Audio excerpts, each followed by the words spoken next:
తెలంగాణ రాష్ట్ర ప్రభుత్వం నేడు 10వ తరగతి ఫలితాలను విడుదల చేసింది. ఈ క్రమంలో మహబూబ్నగర్ జిల్లా కేంద్రంలోని శ్రీ ప్రతిభ హైస్కూల్ అత్యుత్తమ ఫలితాలు సాధించి విజయ దుందుబి మోగించింది. దాదాపు 15 మందికి పైగా విద్యార్థులు 500 మార్కులు సాధించి పాఠశాలకు మంచి పేరు తీసుకొచ్చారని కరస్పాండెంట్ ఆనంద్ రెడ్డి వెల్లడించారు. ఈ సందర్భంగా అత్యుత్తమ ఫలితాలు రావడంతో పాఠశాల ప్రాంగణంలో ప్రధాన రహదారిపై పెద్ద ఎత్తున బాణాసంచా కాల్చుతూ ఉపాధ్యాయులు, విద్యార్థులు సంబరాలు జరుపుకున్నారు.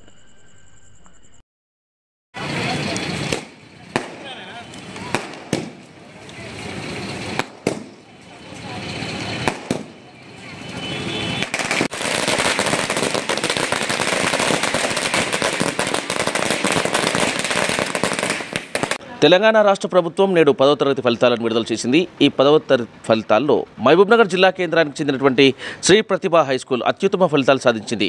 గత కొద్ది సంవత్సరాలుగా ఇదే ఒరవడిని కొనసాగిస్తోంది ప్రతిభ స్కూల్. ఈ క్రమంలో పాఠశాలకు సంబంధించినటువంటి కరస్పాండెంట్ ఆనంద్ రెడ్డి గారు మనతో ఉన్నారు. వారిని అడిగి మరిన్ని వివరాలు తెలుసుకునే ప్రయత్నం చేద్దాం. సార్ చెప్పండి, ఫలితాలు ఎలా ఉన్నాయి? ఈరోజు 10వ తరగతి ఫలితాల్లో విజయకేత హైయెస్ట్గా 577 మార్కులతో మా పిల్లలు వచ్చినారు. 577, 74, 76, తర్వాత 564, 65 ఇట్లా టోటల్గా దాదాపు 15 మంది మాత్రం 500 పైన వచ్చినాయి. టోటల్గా 100% రిజల్ట్. ఇంతవరకు 20 ఇయర్స్కి వెళ్ళి ఒక్కరోజు కూడా 100% రిజల్ట్తో వస్తున్నాం కాబట్టి మంచి రిజల్ట్తో పిల్లలు పాస్ అయినారు. మామ్నార్ టౌన్లో కూడా మంచి రిజల్ట్ వచ్చింది మాకు. కార్పొరేట్ పాఠశాలలు మహబూబ్నగర్ పట్టణంలో చాలా పెద్ద ఎత్తున వస్తున్నట్టు క్రమం కనిపిస్తూ ఉంది. ఇప్పుడు కార్పొరేట్ పాఠశాలకి మీ పాఠశాలకి ఉన్నటువంటి వ్యత్యాసం ఎలా ఉంటుందో చెప్తారా? సార్, మీరు అడిగిన ప్రశ్న చాలా బాగుంది. ఇక్కడ మా ఎడ్యుకేషన్ చూస్తే quality education with less fee. And మేము ఎన్నో పెద్ద పెద్ద స్కూళ్ళకు కాంపిటీషన్ ఇస్తూ ఈరోజు 577 రావడం చిన్న విషయం కాదు. సో అదంతా క్రెడిట్ గోస్ టు మా మేనేజ్మెంట్. వాళ్ళు ఎప్పుడు సపోర్ట్ చేస్తుంటారు. ఇంకొకటి మా టీచర్స్, 10th క్లాస్ టీచర్స్ నిజంగా వాళ్ళు చాలా హార్డ్ వర్క్ చేశారు. ఇంకొకటి పేరెంట్స్ సార్ చాలా చాలా హెల్ప్ చేశారు. ఎందుకంటే 6 అంటే 6కి వచ్చారు, ఈవినింగ్ 7 అంటే 7 వచ్చారు. నిజంగా వాళ్ళకు నేను నా ధన్యవాదాలు చెప్తున్నాను. మరి ఒకసారి నేను గర్వంగా చెప్పగలుగుతున్నాను, ఎన్నో పెద్ద స్కూళ్ళకు మేము పోటీగా నిలుస్తున్నందుకు మాకు చాలా సంతోషంగా ఉంది. ధన్యవాదములు. మరి ఇంకో విషయం, ఇప్పుడు కార్పొరేట్ పాఠశాలలు ఫీజుల పేరుతోటి చాలా దోపిడీకి గురి చేస్తున్నాయి. ఇప్పుడు మా పేద మధ్యతరగతి ప్రజలు కూడా ఈ ఫీజుల విషయంలో చాలా భయపడుతున్నటువంటి పరిస్థితి ఉంది. వాళ్ళ ఫీజులకు మీ ఫీజులకు ఎటువంటి వ్యత్యాసం ఉందనేది ఇది ఎలా చెప్తారు మీరు? చాలా వ్యత్యాసం ఉంది సార్. మీరు ఒకసారి ఫీ స్ట్రక్చర్ చూసుకుంటే కూడా చాలా డిఫరెన్స్ ఉంటుంది. నేను ముందుగా చెప్పినట్టుగా చాలా మినిమల్ ఫీజు. మేము ఎన్నో క్రాషెస్ అవన్నీ పెడతాము.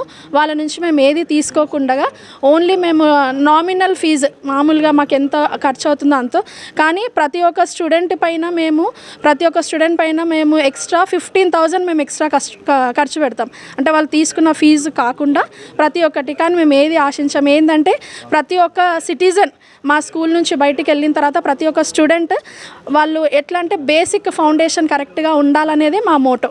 అందుకే మా శ్రీ ప్రతిభ ఎప్పుడు less fee with quality education. Thank you sir. ఫలితాల పట్ల మీరు ఎలా ఫీల్ అవుతున్నారు సార్? ఈరోజు వచ్చిన ఫలితాలకు చాలా సంతోషంగా ఉంది. ఎందుకంటే మహబూబ్నగర్లో ఉన్న టాప్ స్కూళ్ళల్లో కూడా మేము కూడా వన్ ఆఫ్ ద స్కూల్ అన్నట్టుగా ఇప్పుడు ప్రూవ్ చేసుకున్నాం. మా విద్యార్థులు, మా ఉపాధ్యాయులు అందరూ కూడా మంచి కష్టపడి వాళ్ళు ఈ ఫలితాలు సాధించినందుకు వాళ్ళందరికీ ఈ మీడియా తరఫున నా కృతజ్ఞతలు తెలియజేసుకుంటున్నాను. కార్పొరేట్ స్థాయికి తగ్గట్టు విద్యను అభ్యసిస్తామంటున్నారు. విద్యను అందించడం మాత్రమే కాదు, ఫీజుల వసూలు మాత్రమే కాదు, పేద విద్యార్థులకు కూడా తమ వంతు సహాయ సహకారాలు అందిస్తూ పేద విద్యార్థులకు కూడా ఉచిత విద్యను అందించే క్రమంలో కూడా మేము ఒక స్టెప్ ముందేస్తామంటున్నారు ప్రతిభ పాఠశాలకు చెందినటువంటి యాజమాన్యం. కెమెరామెన్ ప్రవీణ్ కుమార్తో జీవి గౌడ్, జీ న్యూస్.